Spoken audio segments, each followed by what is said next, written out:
Welcome to today's deep dive. We have a massive stack of notes in front of us today, all centering on a microscopic organism you probably have sitting in your kitchen pantry right now.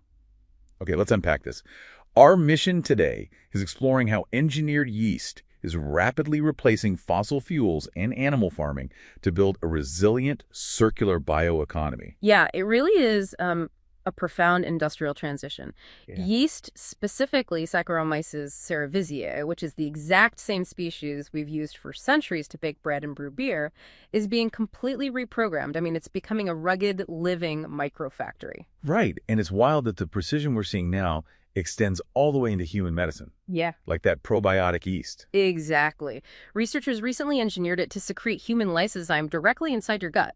Lysozyme basically acts as a natural antibacterial shield, meaning this yeast is actively fighting off bad bacteria from within your own digestive tract. Here's where it gets really interesting, though, because the synthetic biology driving this has evolved way beyond, simple one-off gene tweaks. Oh, absolutely. They're using advanced tools like the GTR CRISPR system. Standard CRISPR usually targets just one gene at a time. But this system allows for multiplexed editing, right?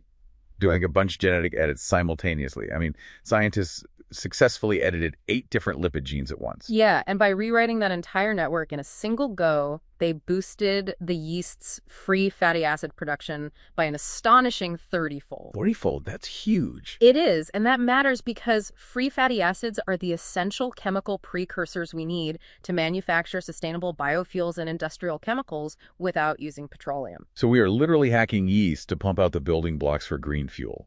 But that level of complex editing has to put a massive amount of stress on the organism. It does, and that sets the stage for the early 2025 completion of the SE 2.0 project, which is the world's first fully synthetic eukaryotic genome. Which is a massive milestone. Massive, and what's fascinating here is how they solved the stability problem by creating a tRNA neochromosome. In wild-type yeast, there are 275 transfer RNA genes scattered all over the genome. Right, I think of them like 275 delivery trucks driving randomly across a busy factory floor. Great analogy, yes.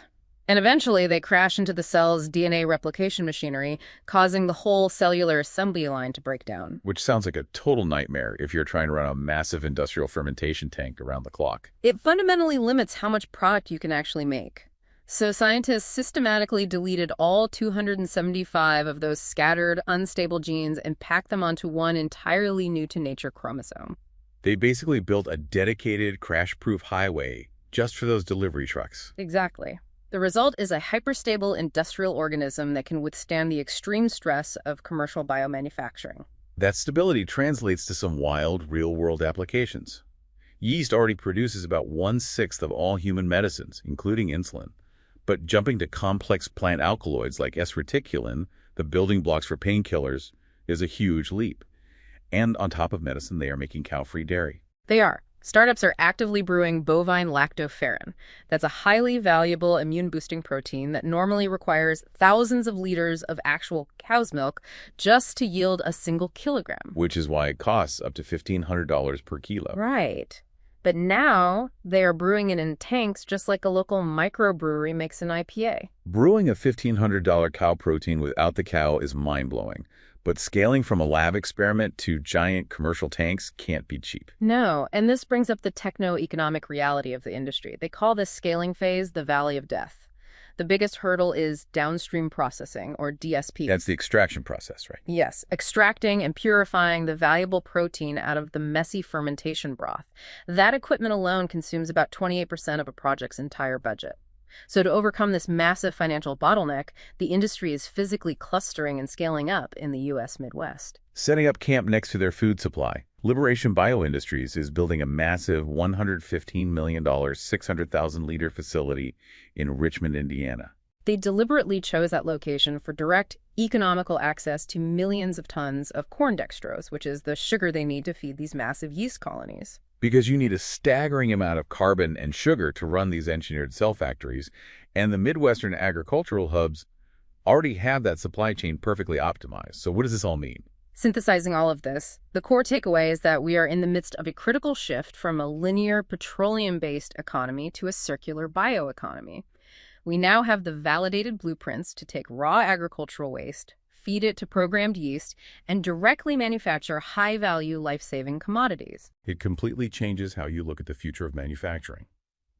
Which leaves us with a final thought for you to ponder today. Scientists are now using synthetic genomes and genetic tools like Scramble, which literally shuffles a cell's DNA to fast-forward millions of years of cellular evolution into a matter of hours.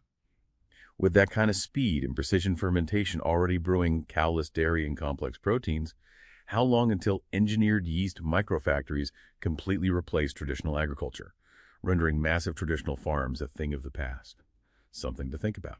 Thanks for joining us on this deep dive.